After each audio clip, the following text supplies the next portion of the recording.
Welcome to TechThink Solutions. In this tutorial, we'll guide you on how to access your camera in a browser and address verification problems on YouTube.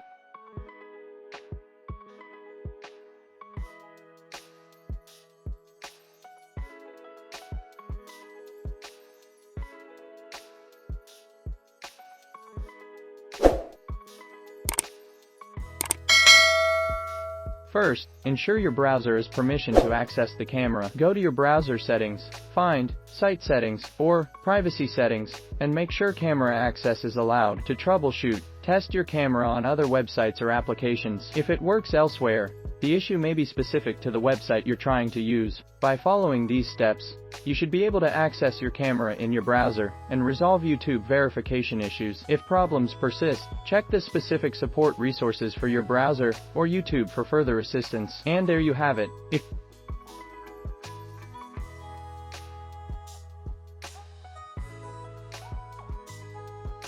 If you found this tutorial helpful, don't forget to give it a thumbs up and subscribe to our channel for more tech tips and troubleshooting guides. If you have any questions or run into issues, drop a comment below. Thanks for watching and happy browsing.